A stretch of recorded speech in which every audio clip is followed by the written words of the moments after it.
In order to understand and make sense of the present, we have to study the past. One of the most fascinating topics for mankind is the origins of man. And what is the oldest civilization in the world? And what impact does it have on us to this very day? We are the first.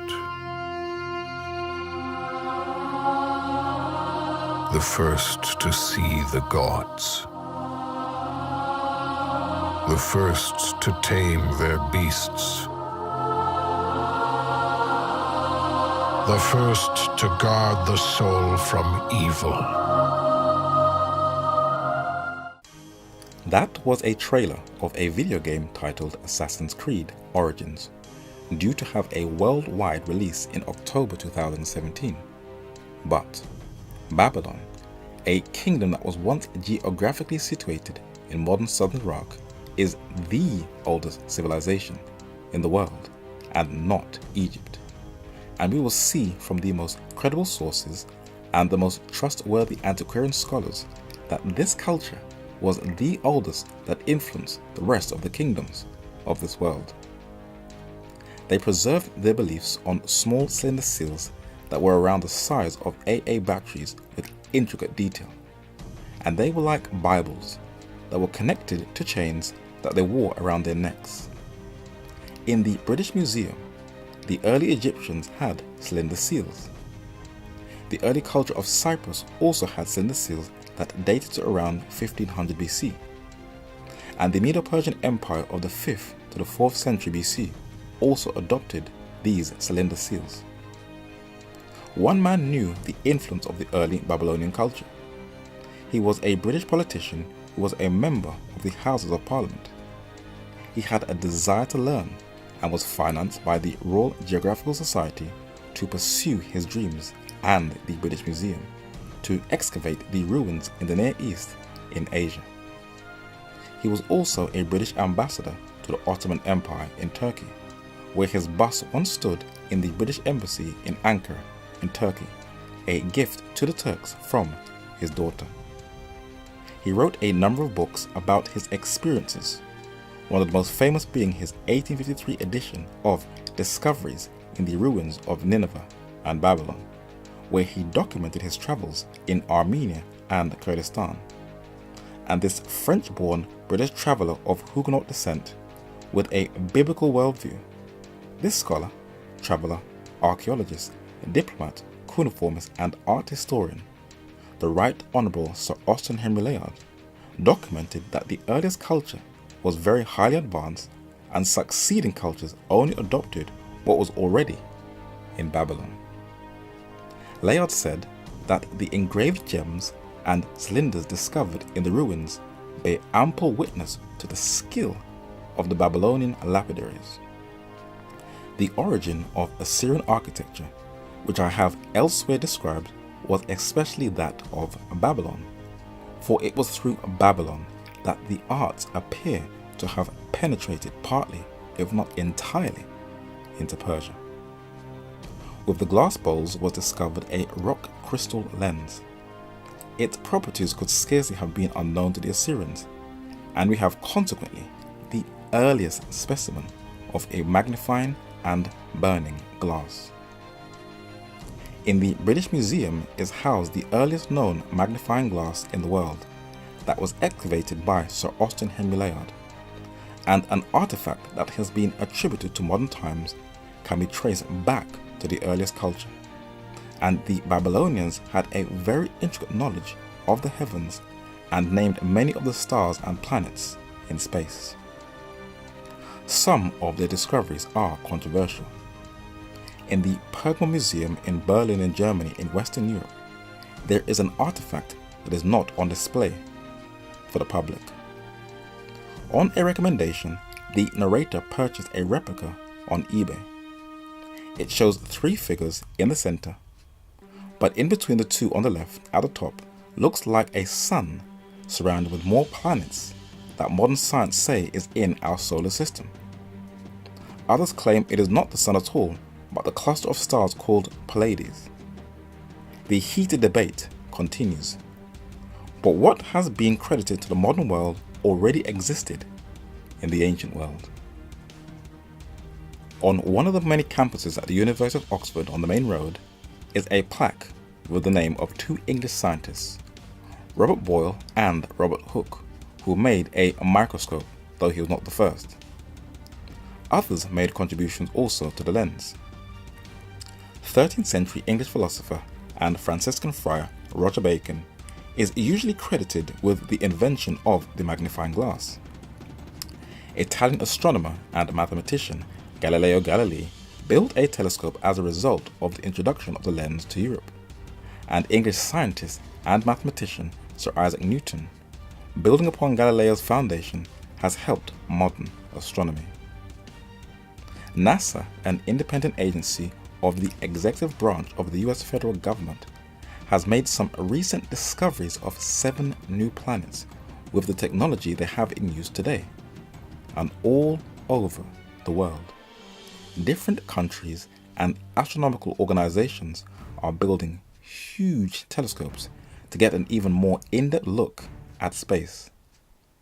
But with all their breakthroughs and their development of previous discoveries, Layard's discoveries show that Babylon has the oldest telescope, and they have the oldest preserved records of mapping out the heavens. During the Middle Ages, it was generally taught that it was from this period onwards that true astronomy started to develop.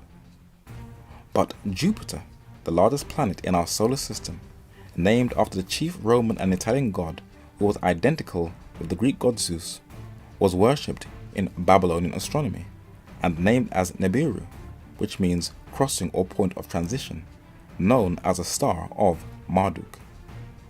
Its discovery was preserved in Babylonian tablets written in cuneiform, and its discovery has impressed modern science with the advanced science of ancient Babylon.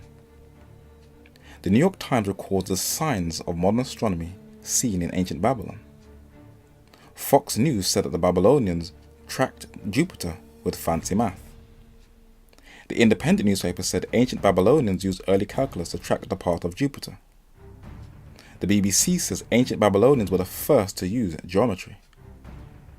Nature magazine more or less records something similar, and ABC News said ancient Babylonian astronomers used calculus to find Jupiter 1,400 years before Europeans. But this wasn't the only Babylonian first. Half a millennia ago, during the Renaissance, Luca Bartolomeo de Pacioli was an Italian mathematician and Franciscan friar. His fame has been eclipsed by his collaborator and contemporary Leonardo da Vinci, but he has been titled as the father of bookkeeping and accounting. But as the BBC recorded on the 12th of June 2017, it was actually the Babylonians who were the first accountants who preserved their records on their cuneiform tablets. Today, most of us have bank accounts in many of the central banks of our regions we live in, and we use them at will. And of all the institutions in the world, this is the one that we all are dependent upon. But who introduced modern banking? Most people have never heard of the Knights Templar, a religious order of the Catholic Church who were the #1 soldiers during the Crusades. A book titled Rulers of Evil by the late F. Tapossosi, published in 1999, said that they introduced banking. But as it is an alternative view of history, it can fall into the category of conspiracy. In Chancery Lane in London's famous Square Mile, there is a pub called the Knights Templar, situated not too far from the banking centre of London. And off Chancery Lane is Fleet Street, and behind the main road is a church that was built by the Knights Templar almost 800 years ago, and it is still standing. In the courtyard is a column, and on top of it are the famous Knight Templar, the precursor to modern-day Freemasonry. And this building, consecrated in 1185 AD, was the original building, and the history in the book Rulers of Evil is now being confirmed. For in January 2017, the BBC confirmed that the warrior monks, the Knight Templars, did introduce modern banking into the West. But the article continues that it inherited from the Orient, the East, where the Chinese were the inventors of paper currency or flying money, who were the first to introduce it into the West via trade. But many in the financial and banking sector know that banking and our modern-day financial system can be traced right back to Babylon, the cradle of civilization. Today, many libraries, particularly in the UK, are closing down.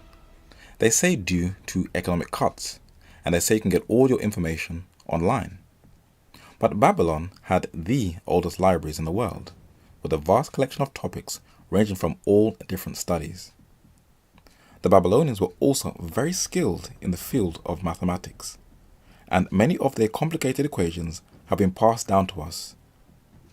The Sumerian base 60 mathematical system is still used by us today, that is superior to the Roman decimal system that we use for geometry and modern timekeeping. 60 seconds in a minute, 60 minutes in an hour is all from ancient Babylon.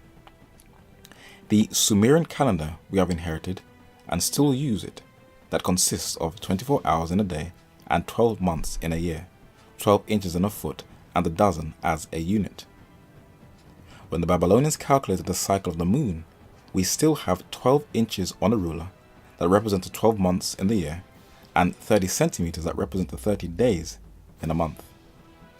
The very word month comes from the word moon.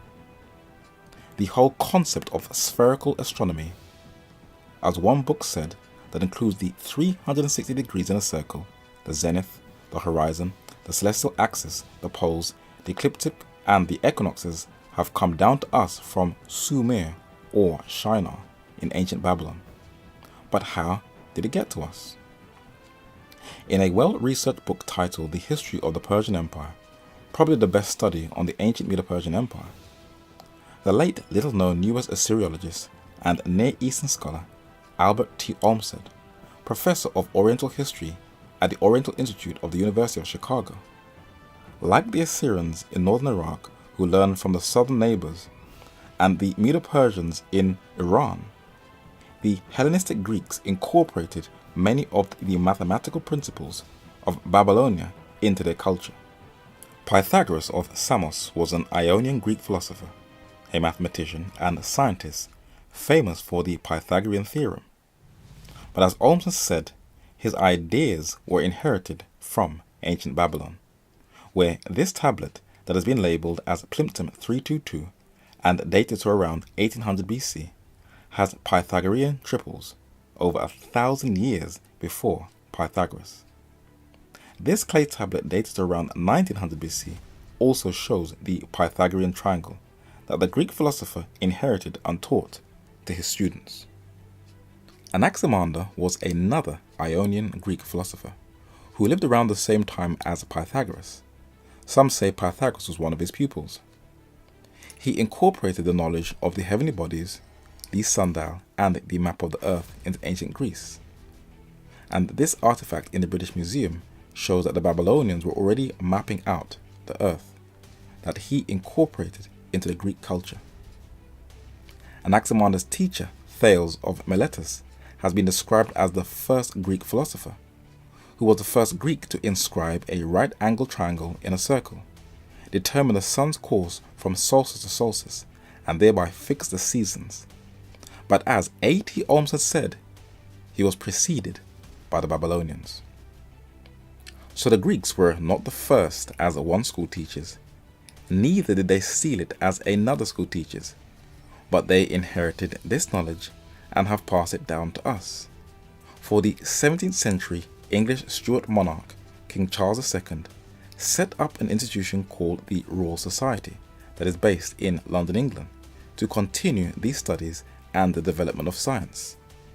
Its official website says it has many of the world's scientists and is the oldest scientific academy in continuous existence. And in May 1974, it produced a document, Scientific Astronomy in Antiquity, and confirmed in their research that it is finally argued that all subsequent varieties of scientific astronomy in the Hellenistic world, Greece, in India, in Islam, and in the West, if not indeed in all subsequent endeavor in the exact sciences, and listen to the language very carefully, depend upon Babylonian astronomy in decisive and fundamental ways. So our whole concept of modern maths comes from ancient Babylon, and we have inherited an old school of thinking. The 2003 invasion of Iraq, a continuation of the first invasion of the early 1990s, though absolutely disgusting, did highlight to us and confirm that the total destruction of Iraq's historic past is the destruction of the cradle of human civilization. But though Iraq is the cradle of civilization, who founded this first civilization on the earth? When we study history, we have to be very balanced and skillful in acquiring the right data and the many different ways at how we look at the past. Herodotus, the 5th century BC Greek historian, used a principle known as the method of investigation, where he traveled throughout North Africa in Egypt, Europe, and in Asia, and collated data and arranged them into a chronological, historiographic narrative. His predecessor, Homer, famous for the Iliad and the Odyssey, written around the late 8th century or early 7th century BC, is famous for the oral tradition. Both methods are just as valid as each other and should be used together. The Sumerian king list in the Ashmolean Museum in Oxford is a chronology of the earliest kings of ancient Babylon. Portions of it have been labelled as a myth, but to the ancient world their stories were historical fact. The ancients preserved their history through poetry and expressed it through dance. But we call it a myth because we don't appreciate how they documented their experience. This restaurant in Camden Market in northwest London is called the Gilgamesh, after the hero god on the Sumerian king list. It was the Telegraph newspaper who financed an expedition of the English Assyriologist to excavate the east, where he discovered what has been labelled as the oldest literature on earth, the Epic of Gilgamesh. Who is Gilgamesh? Early Assyrian Babylonian art shows this god king, this mighty hunter, subduing a lion. Whoever he was, he left a mark on that Near Eastern culture. In the Greco-Roman world, their gods like Hercules and Heracles wore the cloak of the lion, and on the cylinder seals of Babylon, he is defeating the lion. He is also depicted on cylinder seals as subduing animals, and wearing the horns of some wild goat or deer. And even on the early seals of Mohenjo-daro in ancient India, modern-day Pakistan, you have the same horn god subduing the animals. On a water basin from ancient Assyria are depictions of men wearing the attire of this deified individual, the fish mitre. Who was this man who the ancient world worshipped?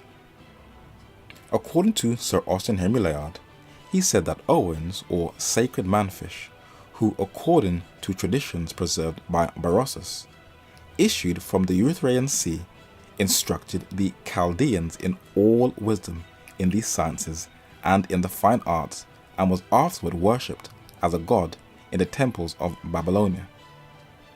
It has been conjectured that this myth denotes the conquest of Chaldea at some remote and prehistoric period by a comparatively civilized nation coming in ships to the mouth of the Euphrates. The University of Oxford produced a brilliant scholar and historian whose older brother deciphered the Near Eastern script called cuneiform that Layard excavated. He was also Bible-based in his worldview, and he went into detail of who this civilized nation was, whose leader taught the Chaldeans, according to the Chaldean priest Berosus. And in a book titled The Origin of Nations, published in 1877, the late George Rawlinson said that the descendants of Cush settled themselves in the country south and southeast of Egypt between the main stream of the Nile and the sea coast. Nimrod and his people, the conquering race which first set up a monarchy in Lower Mesopotamia and built or occupied the great cities of the alluvial plain, Babel or Babylon, Akkad, Erech or Ocho, and Calneh or Calneh, were Cushites, a kindred race to the people of Ethiopia proper, or the tract about the great Nile affluents. At the National Library of France, known as the Bibliothèque Nationale in Paris, or Paris, one of its former professors of archaeology validated the position of George Rawlinson. In a book titled Chaldean Magic, published in 1877, the 19th century French Assyriologist François de Normand, who also had a biblical view, said that to the Greeks the name Cepheus was synonymous with Ethiopians. The opinion which has been preserved by Hellenicus counts them as one of the two elements of the race inhabiting the countries watered by the lower course of the Euphrates and Tigris. The famous Ethiopians or Cushites of Babylon, whose existence is proved by so many passages of classical antiquity and the sacred writings.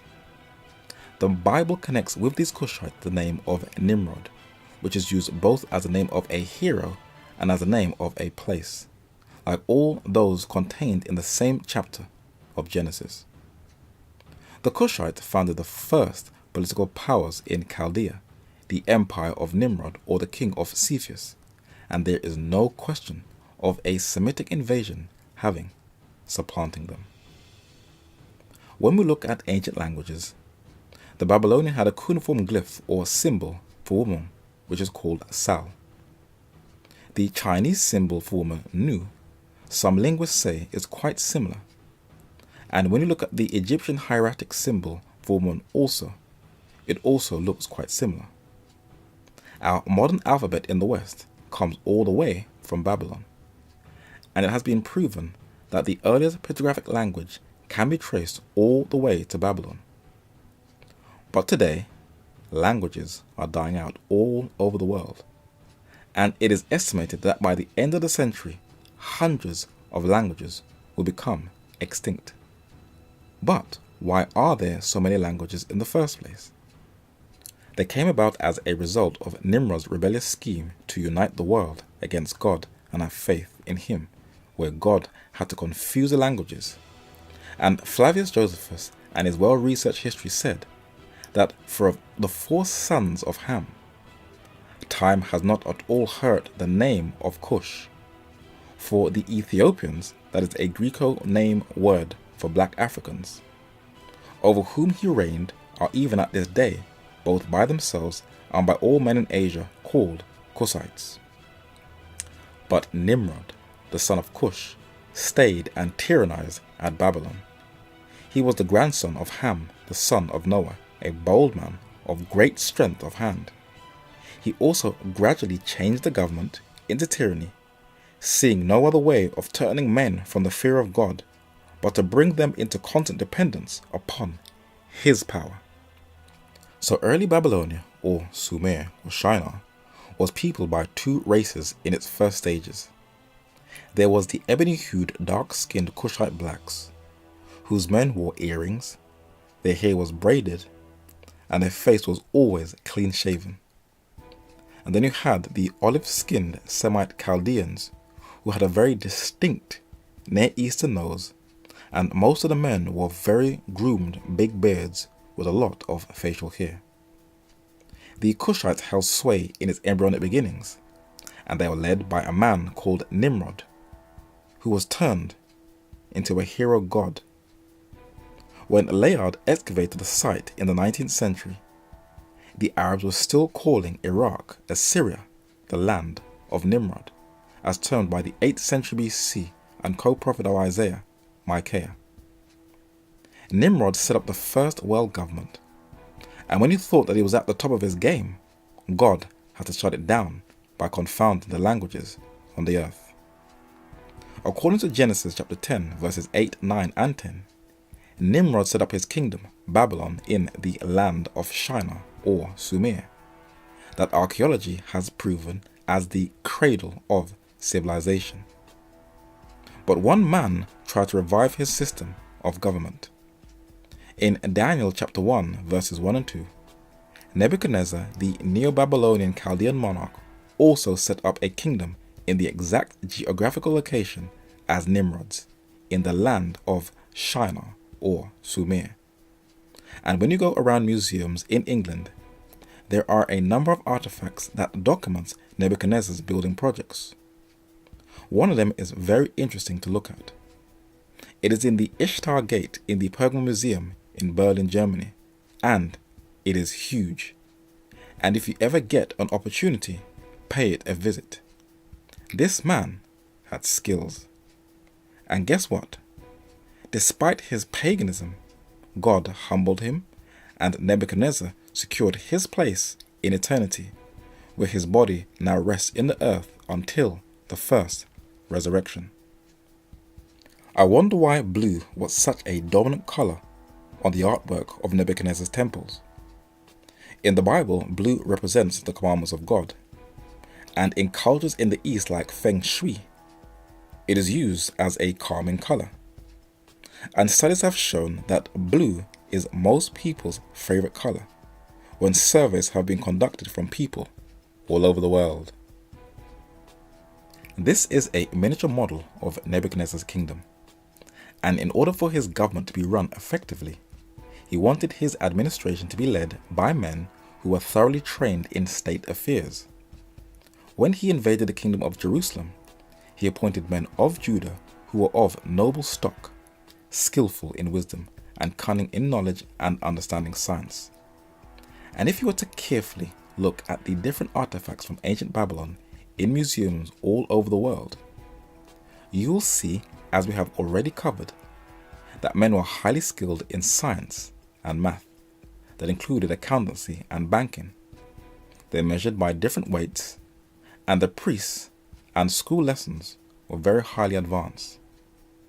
A group of young men by the name of Daniel, Hananiah, Mishael, and Azariah went through 3 years of intense, vigorous training that included the different sciences of astronomy, geography, geology, zoology, philology, history, maths, and grammar that included the language of the Chaldees. And to use urban vernacular, they smashed it and came out 10 times better than the indigenous Chaldean priestly class. Why did these men excel in all their subjects? There is a reason. Continue to stay tuned and we'll find out more in this up and coming study on the book of Daniel.